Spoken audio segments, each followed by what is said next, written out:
લાડવા જેવા. તો કપડાની ખરીદી કરવા ગયા ને કપડાના પૈસા કોઈને દીધા, કોઈ ગામવાળાએ નથી દીધા. તો ગામમાં જાય ઠઠારો કરવો, ગીરે મોહતા પહેરવા. આ ઊંધી પ્રક્રિયા હાલે. ને ખરેખર ઘરે હારા પહેરવાના છે. બહાર તમારે કોઈને દેખાડવાની જરૂર નથી. છે એ તો છે, ઘરના માટે છે. એટલે આટાણે ઉલટી પ્રક્રિયા છે. એટલે બહાર જવો તો હોનાની હોય. હારું હારું બોલે ને એમ લાગે કે આ તો હા તો નકરા ફૂલ જ ચડે. આ તો ઘીરે તો ખબર પડે ફૂલ નથી, આ તો ફૂલ ચડી છે. આ હારી ખૂબી છે હો. એટલે આવું કોઈ દી સત્સંગમાં આવું ન કહેવાય, ને કતું બાયું ભાગે એ ક્યારે અમારી વાતો આવે.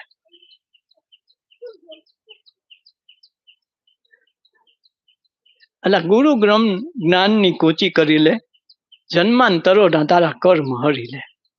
ભીતર સદભાવ ભરીને, સદભાવ હોય ભાવનાનો ભૂખો છે.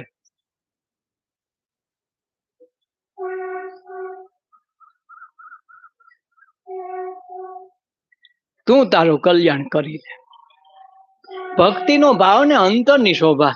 શોભા છે ની છે અંતરની. શિવ પણાના તો તેજ અનોખા. કાક શિવ માંથી જીવ બન્યો છે એટલે શિવ નો અંશ શિવ જ હોય, જીવ નો હોય. આ તો એનું ની માસી પછી નોખી થઈ ગઈ.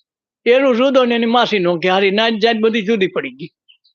એમ શિવ છે એ જીવ થઈને આવ્યો છે, તોય માને છે પોતાને જીવ. જીવ માને એટલે શિવ પણ આવે નહીં. પછી મરવા ટાણે દીવો પકડાવી જાય, જાવ મૂક્યા દીવો પછી લાડવા ખાઈ, તો એને એમ કહે જીવ શિવ થઈ જતો હોય. તો એમ એ કઈ જીવ શિવ થવાની વાત જ નથી આવતી. શિવ તો છે જ, પણ એને કોઈક અહેસાસ કરાવે, મનુષ્ય દેહ આવીને એને અનુભવ કરાવે કે તું જીવ નથી, તો છૂટે. નકર 84માં પૈડા કરે મેળા કરે, પૈડા કરે મેળા કરે.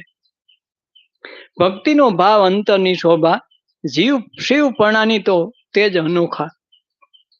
મન તારો ગુલતાન કરી લે, કામ જે કરીએ બધું ગુલતાન થઈ.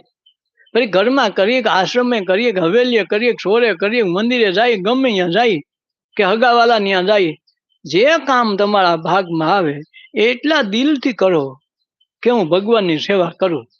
તો સેવા નોખી નથી, ભગવાન નોખો નથી.